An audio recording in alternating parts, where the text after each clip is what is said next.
All right, so today we're not just flipping through some dry policy paper. No, we're diving headfirst into what you could call a gauntlet. It's this series of really provocative questions. Think of it as the ultimate test for a whole new generation of leaders. And I want you to forget about any typical exam you've ever taken. This isn't about theory. This is about radical, real-world execution. It's a challenge to build something completely new, right from the ground up, all while facing just an insane amount of pressure. So, this gauntlet, it's not just for some imaginary leader out there. It's a personal challenge for you. Ask yourself, could you step up, take the reins, and build a trillion-rupee economy from scratch? I mean, the stakes, they literally could not be higher. Okay, so let's get into the first round of this challenge. And believe me, it throws you right into the fire. This first part is all about testing if you can handle the massive political and financial hurdles right from the get-go. I mean, from day one, the pressure is just immense. Imagine this. You've got a powerful political leader who is actively trying to shut your project down. You're given 5,000 crore rupees, which sounds great, right? But you have to generate all of it back in revenue within just 7 years. Oh, and there's always the chance a natural disaster could wipe out your progress. And guess what? There's no extra funding. On top of all of that, you're supposed to design a model for zero crime and zero corruption. Yeah, no small task. So with all of that pressure, just building and building, you get hit with your first huge decision. And this isn't just some small choice. This one could make or break everything down the line. Okay, here's the dilemma. A couple of big foreign investors show up. They're ready to build huge industries in your village, which is amazing. But there's a catch. They want a 30-year tax holiday. So what do? Do you take the deal, get that immediate boost in jobs and growth, or do you say no and prioritize the village's long-term economic freedom? It's that classic trade-off, right? Short-term gain versus long-term control. All right, let's say you've navigated that initial political minefield. You survived. But now comes an even bigger test. We're talking about the sheer mind-boggling scale of the economic transformation you need to pull off. So here's where you're starting from. The current annual per capita income is just 30,000 rupees. That's the reality on the ground. And here is your target, 12 lakh rupees. And you've only got 5 years to make it happen. You see, this isn't just about growth. This is an economic explosion. Let's really put that into perspective for a second. We're not talking about a 10 or 20% bump. We're talking about a 40 times leap in income in just 5 years.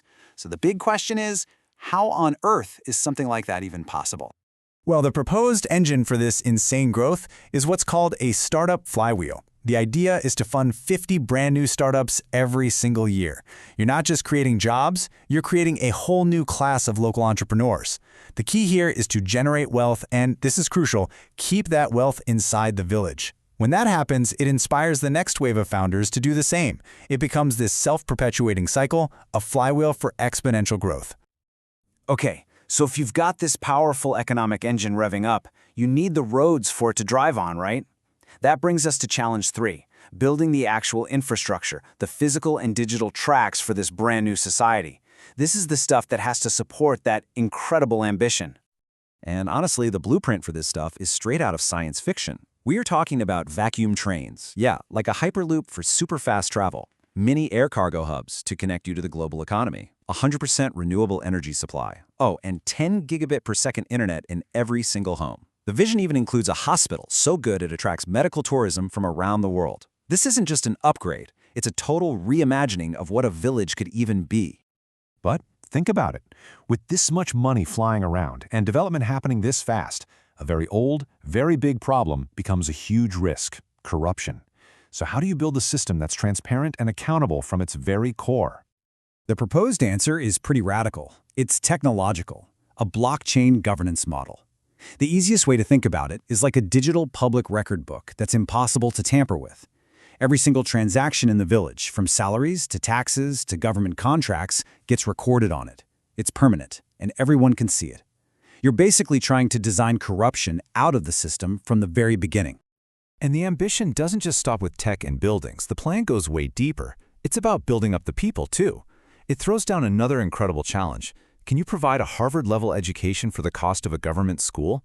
I mean, talk about a radical goal for human development. Okay, Now we're at the final test.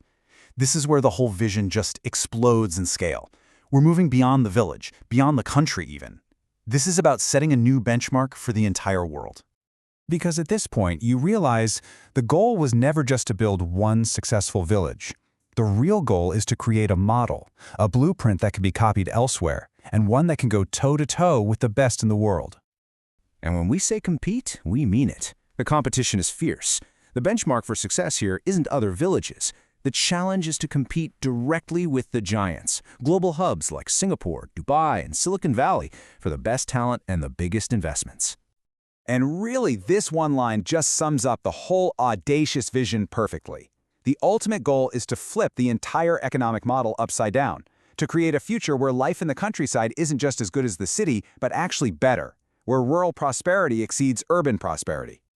So in the end, we're left with this one massive question.